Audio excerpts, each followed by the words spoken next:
इस जलसे के हमारे अंजुमन गुंचा इस्लाम के हमारी इंतजामिया कमेटी और हमारे प्रिय अल्लू भाई और हमारे उलमा कराम जो कि बहुत दिल से मैं इनकी इज्जत करता हूँ, तो बड़े कम मौक़ों पे मेरा इनका दीदार होता है, तो मैं अपने आप को खुशकिस्मत समझता हूँ कि मैं इस मंच पे अल्लू भाई ने मेरे को बुलाया। और मैं सब आपका भी शुक्रगुजार करता हूँ कि आप इतनी रात में इस जलसे के अंदर शिरकत कर रहे हैं, तो मैं सबका खुशामदीद। क्योंकि आज हम यहाँ पे सारे अल्लाह के प्यारे रसूल हज़रत मोहम्मद साहब की पैदाइश का दिन मनाने के लिए इकट्ठा हुए हैं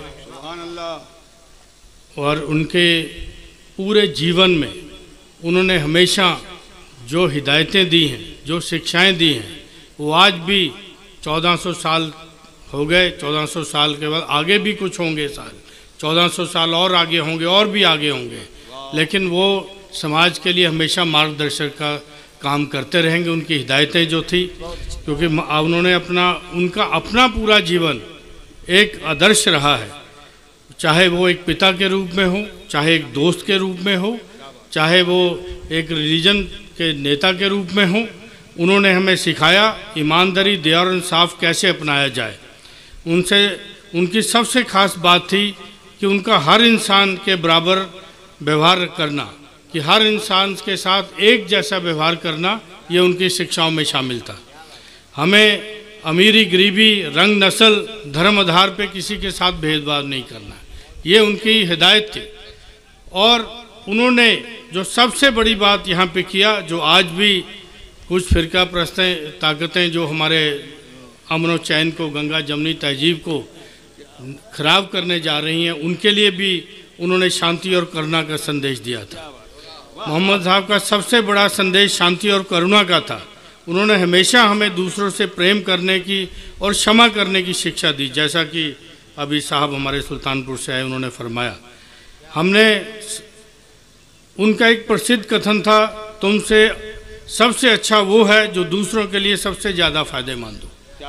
तो ये उनका कथन है। हमें इस शिक्षा को अपने जीवन में उतारना चाहिए, दूसरों की भलाई के लिए हमको काम करना चाहिए। एकता और भाईचारा की जहाँ तक बात है, क्योंकि हिंदुस्तान जो है ये एकता की बहुत बड़ी मिसाल है, क्योंकि यहाँ पे ऐसे ऐसे शायर हुए हैं जिन्होंने अपना शायरी के अंदर लिखा हुआ है, कहना की तारीफ, श्री कृष्ण की तारीफ करते हुए उन्होंने कहा कि लाम बल खाए हुए गेसू मेरे घनश्याम के। ये उनकी है।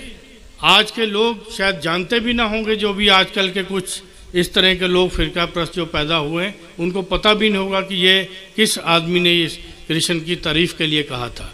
ये उनको सीखना चाहिए कि ये इसी समाज के लोगों ने ये कहा था।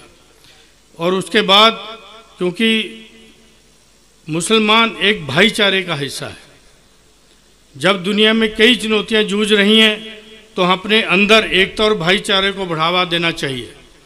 हम अपने मतभेदों से ऊपर एक दूसरे की मदद करना चाहिए और इंसाफ और दया के साथ काम करना चाहिए, क्योंकि हम लोग अमन व अमान जब रहेगा तभी देश भी तरक्की करेगा, माशरा भी तरक्की करेगा, और सब लोग, चाहे वो स्टेट हो, देश हो, वर्ल्ड हो, सब तरक्की तभी करते हैं देश में अमन होगा।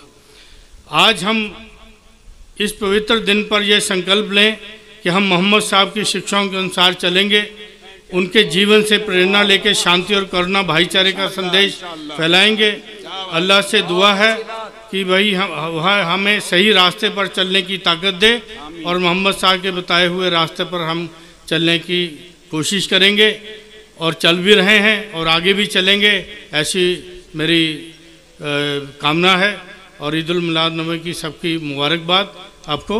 और दूसरा, अल्लू भाई का मैं शुक्रगुजार हूँ कि इन्होंने मेरे लिए बहुत ज़्यादा कुछ कह दिया, लेकिन मैं अपने आप को खाकसारी समझता हूँ कि मैं हमेशा हलीमी के साथ रहा हूँ। मैं एक ऐसे शहर से आता हूँ जहाँ के पंजाब के अंदर एक मलेरकोटला शहर है, यहाँ का सेकुलरिज्म की मिसाल है पूरे हिंदुस्तान के लिए, जहाँ आज तक कभी कुछ हुआ नहीं।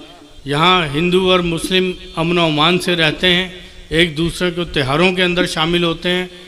मेरी परवरिश, मेरी तरबियत उस शहर से हुई है, मेरा बचपन वहीं गुजरा है, तो मेरे को बहुत चीज़ें याद हैं कि किस तरह हम लोग इकट्ठे ईद और इकट्ठे होली, इकट्ठे दिवाली, इकट्ठे दशहरा मनाते थे। ये हम लोगों को याद आज तक, और ये पूरे हिंदुस्तान में ऐसा हो, ऐसी मेरी कामना है। धन्यवाद, शुक्रिया। बहुत अच्छी बात, जिंदाबाद। अपना समझ नाजिब साहब भी